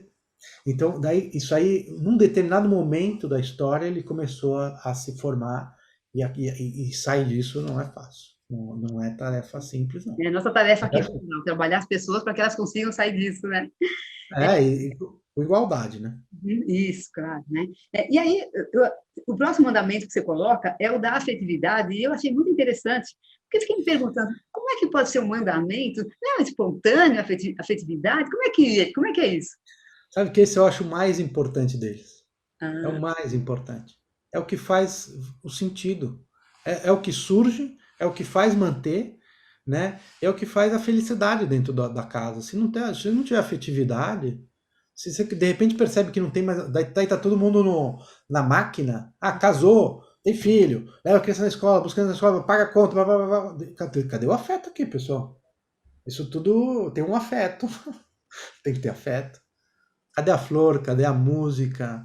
Cadê a arte? Cadê um olhar amoroso? Cadê o abraço? Cadê um beijo? Cadê? Tá sumindo, mas a família tá muito bem na foto, lá no Facebook, no Instagram. Não, peraí. Não. Tem que ter o afeto. O afeto é o que faz parte, é o que faz a coisa ficar boa. Né? Não é, ninguém tá falando de. A foto não aparece, o afeto não aparece na foto. Ele é no dia a dia. Né? Então é aquele dia, aquele o lugar gostoso de você ficar. Todo mundo quer ficar num lugar com afeto, né? Então isso é importante. A afetividade é o que faz o casamento e a família sobreviver, né? Sem isso, você percebe que não tem afeto nenhum. A pessoa está te olhando como um instrumento. Não, é a mãe dos meus filhos, pá, ponto. Não está te olhando. Estão com um problema. O afeto é fundamental. Olhar com afeto.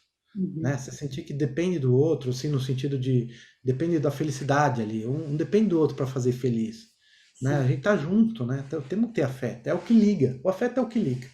uhum, Se não tiver afeto, a forma hoje não deixa ninguém ligado mais. A uhum, forma, a moral, isso não liga. O que deixa o elan dentro do casal e da família é o afeto. Essa afetividade eu acho mais importante. muitas pessoas pensam que esse afeto acaba com o tempo. Que assim, que no começo ele é grande, depois vai diminuindo, diminuindo, até que uma hora acaba. O que você acha disso? Assim, é o Então caminho aí natural das coisas? Aí eu costumo usar do afeto 4 palavras para definir o que são afetos. Essa parte é importantíssima, É. porque o afeto ele tem vários tipos de afeto, né? Uhum, Então, o primeiro, que é o que une as pessoas num casamento, numa relação, é o eros, né? uhum, Então, estamos falando do amor mais romântico, aquela coisa que isso realmente no começo. Aí depois do eros, você tem o filia. Aí estamos falando de respeito, de assistência, estamos falando de amizade. Você tem uma amizade com a pessoa. A pessoa casou, tem o eros, depois não é só isso que sobrevive. Tem a filia, tem outro amor ali, além do eros. Aí tem a filia, que é a amizade. Além desses dois, tem um outro que surge num casamento, que é o storge, que é o amor à família. Esse normalmente, esse é difícil adoecer. Esse amor, o storge, normalmente as pessoas divorciam mesmo tendo amor pela família. Eros está complicado, filia está complicado, mas o storge, que é o amor à família, normalmente as pessoas se mantêm nesse amor. Mesmo porque quando tem filho, né? Ou seja, a pessoa, o amor do filho, muitas vezes ele supera o amor do cônjuge, né? Então, uh, ele se mantém o storge, o amor à família. Né? Então, e daí tem o ágape. O ágape é aquele amor que daí estamos falando do absoluto, que é o amor verbo intransitivo, não tem objeto, você está no estado de amor. Né? Esse é a minha definição de ágape. Ágape é um estado de amor, não tem um objeto, não tem um objeto para amar. Você ama e naturalmente age com amor. Esse é o ágape. Então, quando se fala em afeto, dentro de um casamento, dentro de uma relação, dentro da família, é importante ter esses 4 aspectos: eros, filia, storge e ágape. uhum. Porque normalmente, quando fala, acabou o afeto, estamos falando de eros. Não estamos falando dos outros. Sim, Estamos sim. falando de eros. Então, daí estamos falando de fidelidade, daí estamos falando de monogamia, aí estamos falando da Helena, né, que ele chegou lá, tá na crise, tá na sombra, tá, tá na crise da Maria, ele entra na sombra dele, aí fala, acabou a fé. Não, não acabou a fé. Eros está com problema. É um deles. Eu, às vezes, percebo que chega até na filia. Né? As pessoas às vezes falam, nós somos quase irmãos, somos bons amigos. Me parece que chega até nesse ponto, você acha que não? Mas Não, aí chega. passa disso, Fica só na amizade, né? Daí, aí é a hora de rever a cláusula da fidelidade. E aí, estamos só, não tá mais dando liga. Por que que chegou? Primeiro, perguntar por que que chegou nisso, sim, né? Eu acho que tem um caminho, né? uhum. Será que quando chegou nisso, né, que já cada um já começou a terceirizar, né? Eu falo terceirizar o Eros, né? Então Uhum. você terceiriza o Eros, virou amigo. Pô, mas lá atrás o casal tomou uma decisão, né? Antes Uhum. de chegar assim. Então vamos retomar o Eros, não vamos, cada um que vai fazer o que bem entender, mas vamos manter ali a filia, o estorgê, vamos manter na casa. Uhum. Aí o casal tem que definir como é que vai ser. Chegou nesse ponto, só amizade, o casal vai definir. Vamos rever a cláusula de fidelidade, ter novas aventuras e depois continuar o casamento, vai fazer para. É um momento muito delicado, muito delicado. E eu Uhum. acho que tem que ser, o casal tem que resolver isso. Né? Claro, Aí vem a igualdade. tá. Porque não pode admitir a fala, a mulher não pode admitir a fala que o homem tem mais desejo que ela. Nossa. E o homem não pode se enganar isso. Isso é errado. Isso é errado. Né? Uhum. São iguais. Têm vontades iguais. Né? Que naquele momento pode ser diferentes entre eles, mas pode ser necessidades iguais. Claro. Né?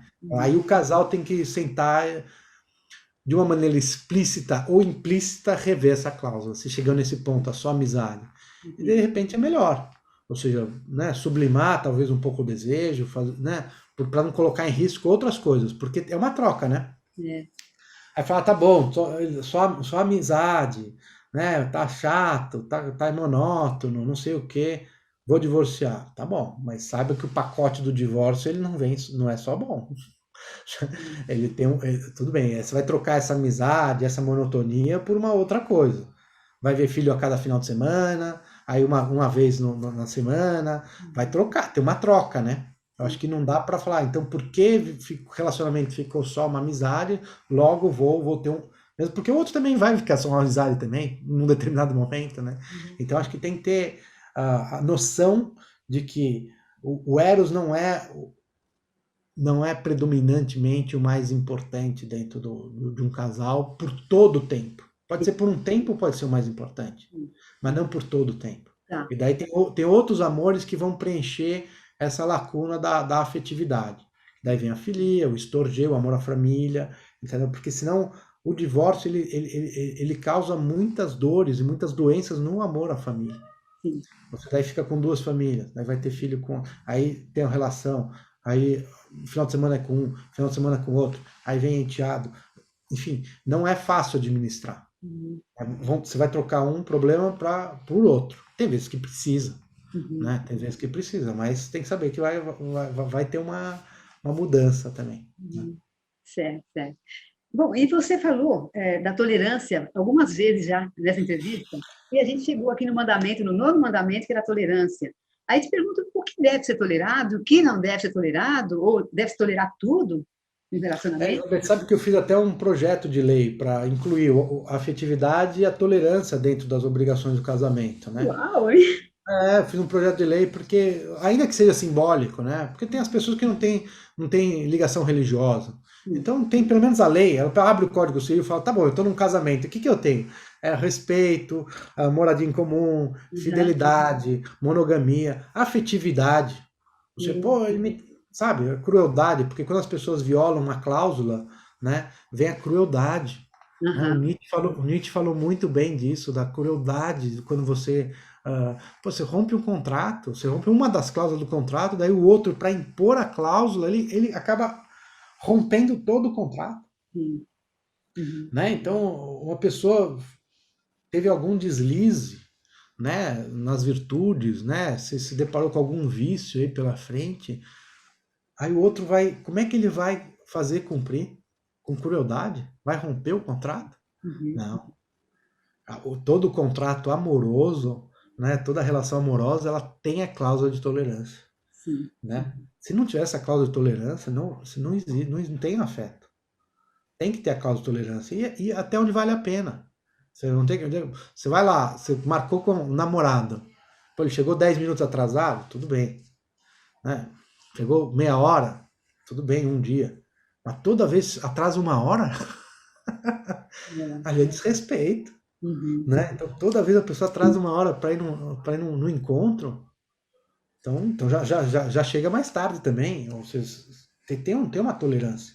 Uhum. Né? Mas qual que é a tolerância? Essa do horário é um bom exemplo. Tem lugares que você vai tolerar nada, nem um minuto. Tudo bem, você vai começar um cinema, um teatro, mesmo ali toca o sinalzinho primeiro, depois toca outro sinal, né, para as pessoas irem se acomodando para não prejudicar o outro, né? Então acho que a tolerância tem isso, assim, é o amortecedor de qualquer relação é a tolerância. O amortecedor não pode ser duro, porque senão a relação é dura. Bateu no buraco, todo mundo pula. Não, também não pode ser muito mole, porque senão bate também. Porque senão você tolera muito, daí aí vem a abusividade. Vem o abuso. Né? Você tolera, e aí? Daí tem um poema que fala: entraram no meu jardim, pisaram nas flores, eu não fiz nada. Né? Aí depois pisaram nas outras flores, eu não fiz nada. Aí entrou dentro de casa, entrou no hall de entrada, roubou meu vaso, eu não fiz nada. Aí você não vai fazendo nada, daí chega na casa, chega no teu âmago, na tua essência, e aí sim, daí você fala: não, agora eu vou fazer alguma coisa, mas não sobrou nada de você. Então já violaram toda a sua dignidade. A pessoa violou toda a sua dignidade, não sobrou nada. Daí tem um problema super sério. Porque daí a pessoa acha que ela até se identifica com essa situação e acha que, não, sou isso mesmo, sou um vaso. Sou isso mesmo, sou um capacho. Aí a pessoa se identifica com isso e tem que dar um novo renascimento, ela precisa de ajuda, né, terapêutica, psiquiatra, precisa de psicólogo, para sair dessa, ela precisa ter uma autoestima. Né, porque tem pessoas que vão pisando até não sobrar nada, não Uhum. sobrar nada da dignidade do outro. Isso não pode acontecer. Então você tem que detectar o mais rápido possível. Né? Muito bom, muito bom, muito importante essa questão da tolerância. Eu vejo as pessoas têm muita dúvida, porque especialmente quem tem uma tendência de se deixar abusar, não consegue muito saber qual é o limite, né? Até onde permitir, porque a pessoa perdeu o sentido, perdeu o discernimento do que é exatamente até a respeito. Muitas vezes não viveu isso na sua família de origem, e aí o que acontece quando ela entra numa relação, ela já está com essa visão distorcida de respeito e não consegue saber o ponto. Quando ela menos percebe, já está num casamento muito abusivo. Porque, como você falou, se deixar abusar um pouquinho, abusa mais, daqui a pouco não tem mais espaço que não é abusado, todos os espaços são abusados, né? Então, esse ponto que você trouxe é muito, muito importante. E eu queria já ir para o nosso 10º mandamento, para a gente mais ou menos terminando, porque hoje a gente se animou, né? Nós estamos aqui animados nessa entrevista, né? Também Boa. você traz um conteúdo maravilhoso, eu só fico aqui escutando e, Obrigado. né, embevecida. Então, vamos lá. Você está falando, então, no 10º mandamento, de perenidade da família. Né? Então, o que a gente está falando aqui? De um casamento até que a morte nos separe? Ou não? É uma perenidade da instituição? Do que estamos falando? Eu acho que quando você casa com alguém, você não tem como voltar para trás. Não tem como descasar psicologicamente. Você não vai lá e desfazer. Já foi. O casamento já aconteceu. Ou seja, você vai mudar. Você pode se distanciar da pessoa. Mas aquele casamento não se desfaz. Ele não se desfaz na memória. Você não é uma borracha que você fala. O divórcio não é uma borracha. Ele é uma cirurgia. Ele vai resolver ali um problema, vai ter uma cicatriz, mas ele não passa a borracha. Você não apaga da memória. A ideia da perenidade é isso. Ou seja, você casou, vai ser para sempre aquele casamento. Vai mudar, inclusive com o divórcio. Mas o casamento em si, ele vai ficar na tua memória. Vai ficar na memória do outro. Se tiver filhos, então, mais ainda. Aí os filhos não estamos falando mais de obrigação de criar filho, de sustento, de guarda. Tem de convivência com os filhos. Porque se a convivência, se o sustento, a guarda, a educação dos filhos vai ali até os 21, 24 anos, a convivência não. Aquele filho vai ter pode ter um filho. Aí vai ter o batizado do neto. Como é que vai nesse batizado? Vai ter o filho vai ter o aniversário de 1 ano do neto. Ah, não, vamos fazer 2, um pro avô e outro pra avó. Sabe? Então, é isso que eu tô falando da perenidade. Você vai Se o sustento vai ter um limite, a convivência não, se tiver filhos. Um vai trazer, olha, o papai foi para não sei o que, vai trazer, aquilo vai ficar vivo, né? Então, eu acho, primeiro, tem uma importância institucional na relação homem-mulher, e isso não tem a ver com moral, hein? Estamos falando de instinto de sobrevivência. Então, essa relação, que hoje não precisa ser só homem e mulher, homem com homem, mulher com mulher, né? Pode ter filhos adotivos, né? Pode ter filhos de barriga de aluguel em alguns países, que é uma família também, é uma família, né? Acho que a família, é importante deixar a definição de família como onde tem amor e tolerância. Tá? O resto é dogma. Aí você escolhe qual vai seguir. Mas para nós, a definição de família é amor e tolerância. Né? Tem um instituto que a gente trabalha bem isso. Quem que é a mulher de família? A mulher que tem amor e tolerância. Quem que é o homem de família? Que tem amor e tolerância. Quem que é uma família perfeita? Que tem amor e tolerância. Que não existe família perfeita. Existe uma família, o nome do instituto é Família Nota 7. Né? E é justamente isso. A ideia é que não tem perfeição, mas tem amor e tolerância. E como Porque se não tiver funciona? amor... Conta pra gente, como é que funciona esse instituto? Esse instituto veio justamente pela sede que a gente está tendo de mudança. Então, o casamento acabou, família não existe mais. Não é isso. A gente está em transformação. E por que tem essa transformação? Por causa da igualdade. A gente viveu uma família que era baseada na desigualdade, a família era desigual, pesou para as mulheres. Era uma mentira para as mulheres que elas não podiam estudar, que não podiam trabalhar, que não tinham capacidade intelectual. Era uma mentira que foi contada na humanidade e agora a gente está na nossa geração, e talvez pelos próximos 50, 100 anos, estamos falando de tempo grande, não é pequeno, É. né? Talvez 200 anos, a gente vai ter que adaptar essa igualdade para a família. Então, só que isso está causando muito sofrimento, né? Porque as pessoas não sabem mais viver, não é que não sabem mais viver, não sabem viver com igualdade. Então, o relacionamento daí fica individual, né? Daí não sabe compartilhar. Então, abusa no direito de liberdade, e daí não tem vontade de ficar junto, daí perde na tolerância. Mas antes tolerava demais. Tudo bem, mas agora está tolerando de menos. Então, tem essa ginástica que a gente está fazendo nas famílias de achar o ponto certo. Né? Então, a família não está terminando. E esse instituto vem para dar amparo para essa mudança, amparo intelectual, amparo de conhecimento, né? de pegar do passado aquilo que serve, porque não é que a família não serve nada, tudo que fizeram está errado, não é assim, pessoal. Não é que tudo que nossos pais e avós fizeram está errado. Tem algumas coisas que estão erradas, que a gente não vai repetir, mas tem muitas outras que estão certas. Então vamos repetir o que está certo e acabar com o que está errado e fazer uma nova família, feliz. Me diga, e como as pessoas podem participar? Qualquer pessoa pode? Como é? Qualquer pessoa, a gente tem nas redes sociais, eu tenho um canal no YouTube, né, chama Família Nota 7, tem no Instagram também, tem no Facebook, e a gente vai trocando textos, né, sobre a família, a nova família. Né, porque vai alguém dizer, não, aliás, teve recentemente um caso, né, de uma menina de 22 anos que recebeu um bilhete porque as roupas dela não estavam adequadas, que isso era um condomínio de família. Ela recebeu essa violência dentro da casa dela. Eu falei, que absurdo. Aí tem o homem, né, que acha que ele é um homem de família, as filhas dele são homens de família, a mulher é mulher de família, e a mulher que não, que é porque ela usa uma saia, porque ela usa um decote. Aí ele tem o direito de mandar uma carta, botar debaixo e falar que o condomínio não é uma zona? Ele violou todos os princípios da individualidade, da privacidade. Ele foi um violador, ele foi um abusador ali. Claro. Deixou a pessoa com medo. Sim. Por quê? Porque ele vai mandar como tem que ser vestida. Uma mulher vai se vestir? É um absurdo. E daí ele se intitula um homem de família. Isso não é homem de família. Isso é um homem intolerante. Sim, claro. Então, antigamente, daí eu coloquei até um dos posts, é isso, porque as mulheres na praia tinham um tamanho. Então existia na legislação, né, que você tinha um tamanho de biquíni. Então tem um fiscal medindo o maiô da mulher. Tudo bem, no século passado, esse é o processo de evolução. Tudo bem. Está na lei?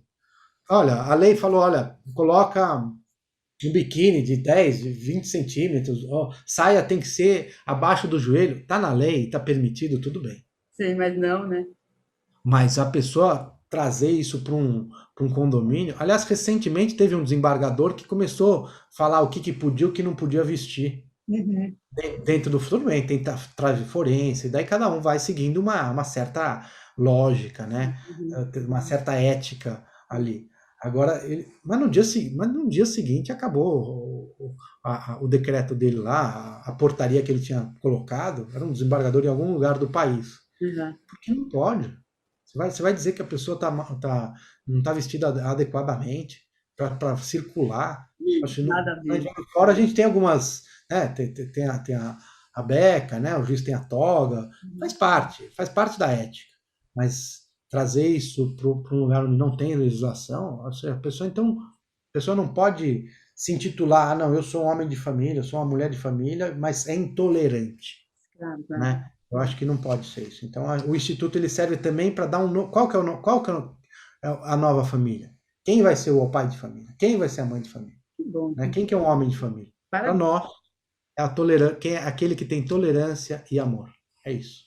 Parabéns, parabéns pela iniciativa, né? E para a gente ter a última pergunta, então, eu queria, assim, você fez um estudo muito grande, estudou muito essa situação do casamento, da história do casamento, pensou nesses mandamentos para que as pessoas tenham um casamento de nível elevado, vamos dizer, uma saúde, né, muito boa. E aí eu te pergunto, você vê isso em outros casamentos? Porque eu sei que o livro é um pouco a tua história, mas você vê isso em outras situações? É possível uma mulher que está divorciada de 50 anos, de 60 anos, pensar em ter uma relação assim? Você acredita nisso? Ou Eu é uma coisa acredito assim, piamente. raríssima? Não, eu acredito piamente. Eu acho que o amor não tem idade, não tem dinheiro. O amor é o amor. Você tem que estar aberto a um amor.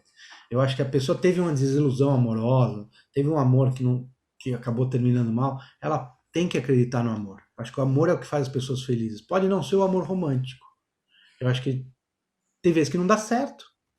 Não combina, não deu certo, assim. Mas daí vem uma amizade, pode ser uma amiga, pode ser um amigo, pode ser um filho que você tem uma relação melhor, pode ser a própria comunidade. Você pode fazer um trabalho numa ONG, numa igreja. Tem um amor, o amor ele tem que brotar. Eu acho que as pessoas depositam muito.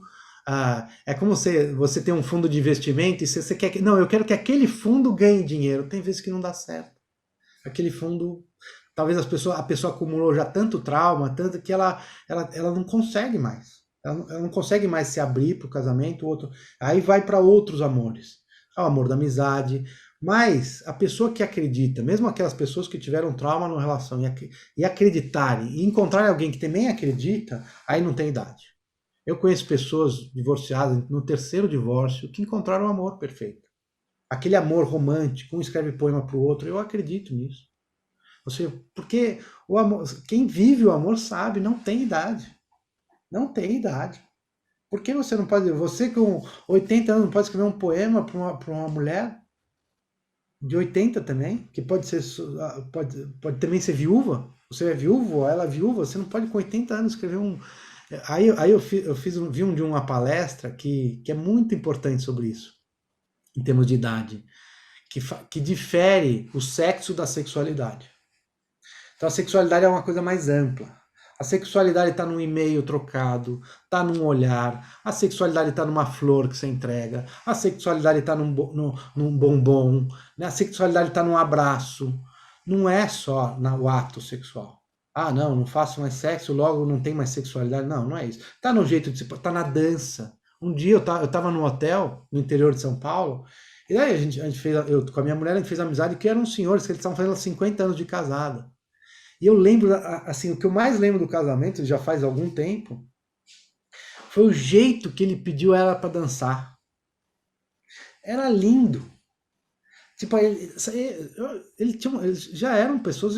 Ele fez de um jeito aquele pedido para ela, que era a mulher dele, na festa de casamento, maravilhoso.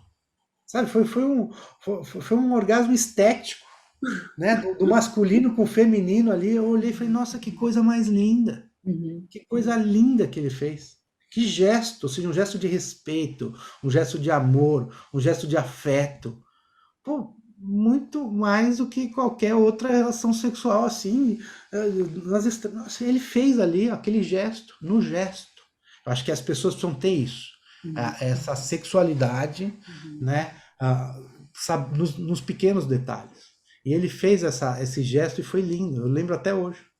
Nossa, que lindo, que exemplo interessante e que, nossa, fico muito feliz.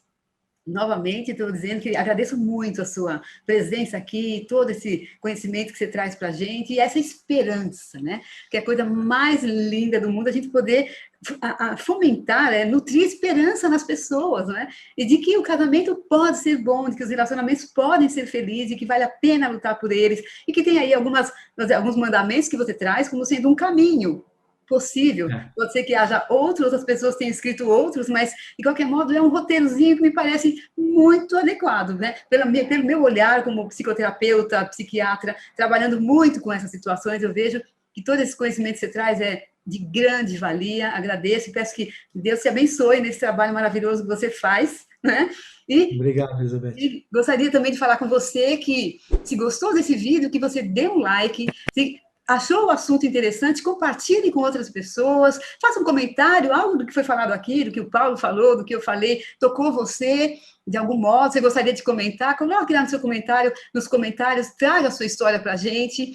E agradeço também muito a sua presença, quero que você tenha uma ótima semana, tudo de bom, até mais, tchau, tchau.